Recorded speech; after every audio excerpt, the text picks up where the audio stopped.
Hey guys, it's Maddie. Welcome back to my channel, and if you're new here, then welcome. Today I will be doing my wrap-up for the months of May and June.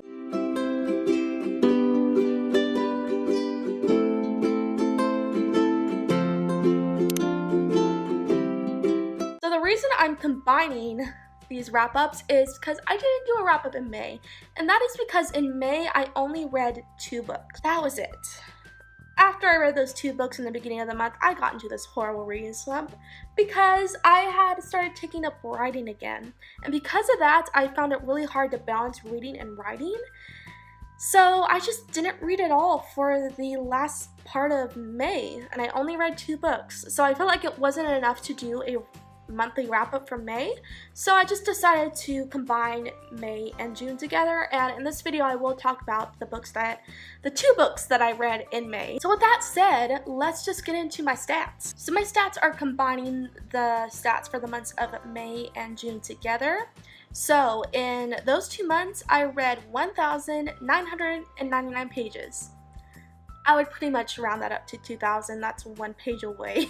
For the years, I read 1 2013 release, 1 2016 release, 1 2017 release, and 4 2018 releases. So I'm glad I really got caught up with reading 2018 releases. That makes me really happy. As for genres, I read 3 fantasy, 3 sci-fi, and 1 contemporary romance. All the books I read were novel, 4 of the books I read were ebooks, and 3 of them were physical books. All the books I read were written by female authors. 6 of the books I read were a part of a series, and I read 1 book that was a standalone. I read 4 young adult books and 3 new adult books. 2 of the books I read were rereads. I'm also adding 2 new stats that I want to mention.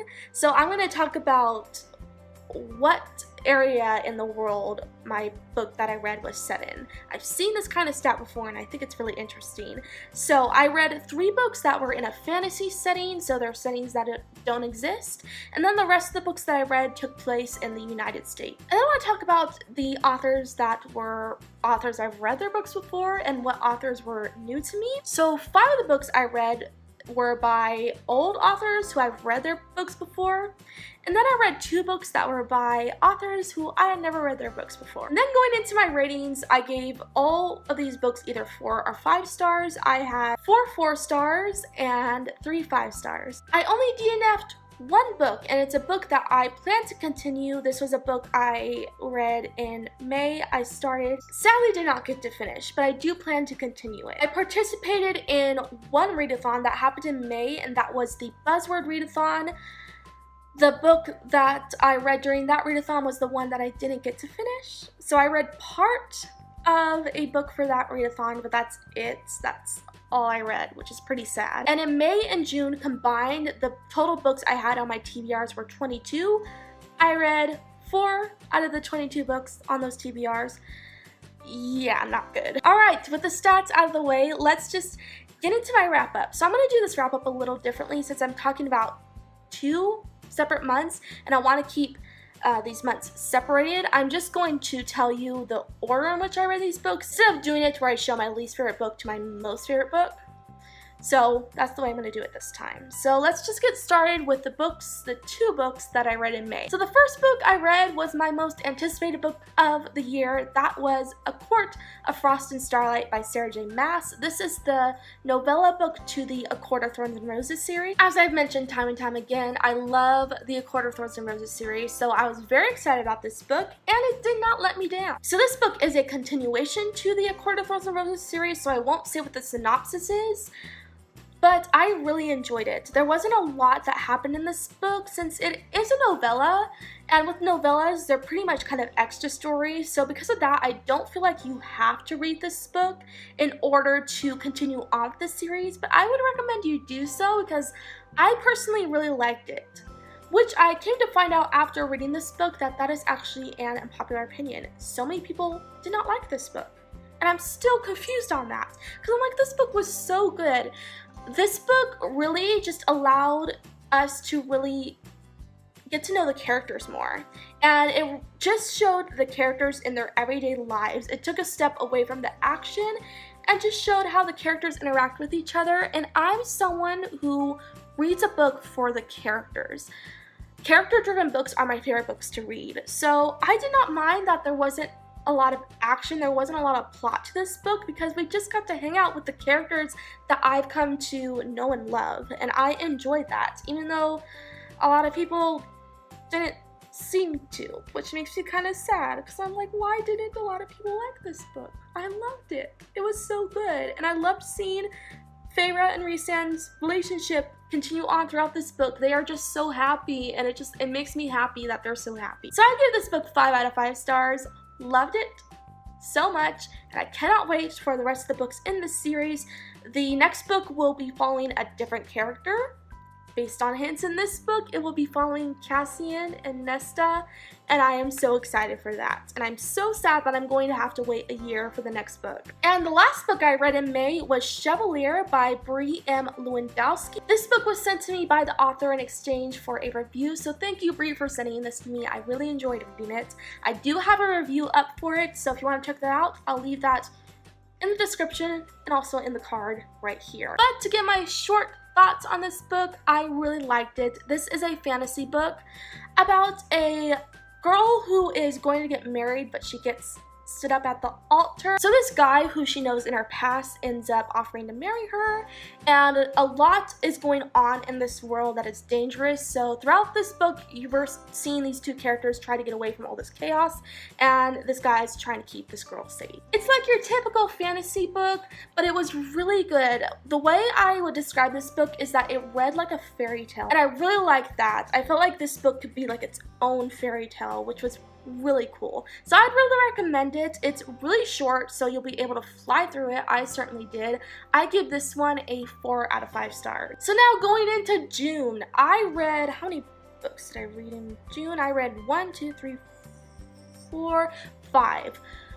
5 is good. I could do better. I've read more in the past, but I've been really slowing down my reading, as I said, because I've been writing more, but that's okay. The way I like to think about it is that most people don't even read any books throughout the year, so 5 is good. 5 is good. I'm okay with that. So I didn't start reading in June until the last 2 weeks. Before that, I was not reading anything. I was still in this slump.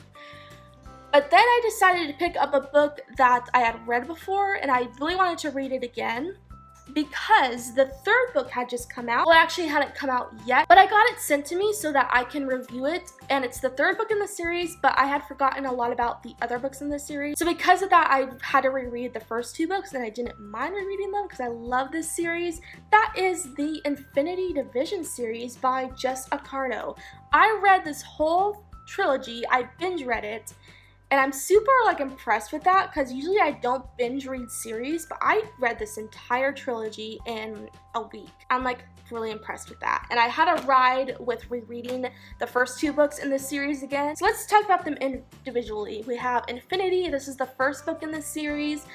This series is about this world where there are dual universes. So this is a series full of different types of universes. So if you like dual universes in books, you're going to like this series.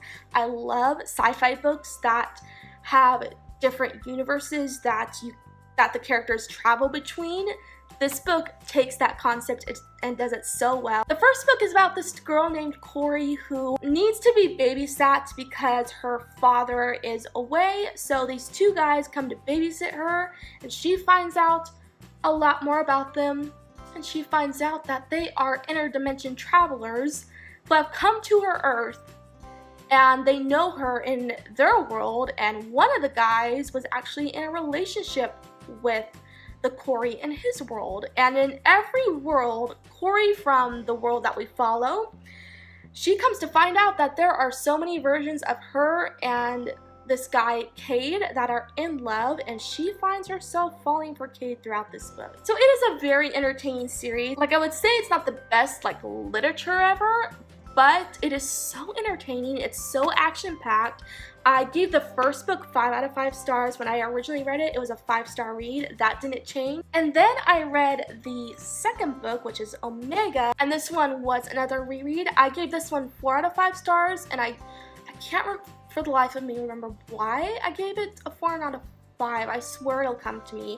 But there were parts about this book that I didn't love as much as I loved the first book. But I honestly love the romance in this book. We follow two different characters that we didn't follow in this book, so that was really interesting.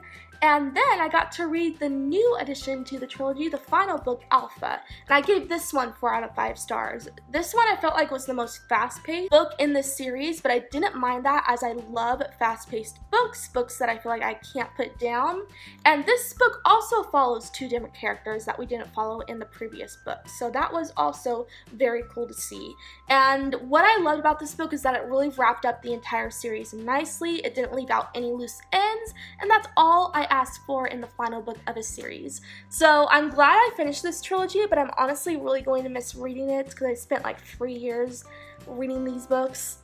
I'm going to miss it. If you want to know more about this series, I have a review out for each of these books, one for Infinity, the second book, and the third book I just put out a review for this one. So if you want to check those out, you can. I would highly recommend this series if you are into really entertaining sci-fi trilogies. This one was really good. Next, I got to read another Jennifer L. Armentrout book, but this time I read a new adult book by her. That is Frigid.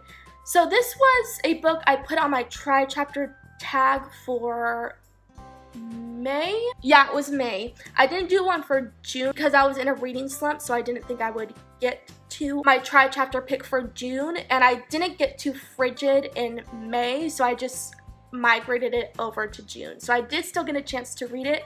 So glad I did. So this is a new adult contemporary romance about this girl who is in love with her best friend, but there has been kind of a distance between the two because this guy is kind of a man whore and he's been with so many girls that the main character, Sydney, just can't get close to him anymore. But then when they take a ski trip and go up to a lodge, they get snowed in and can't leave, so they are stuck there.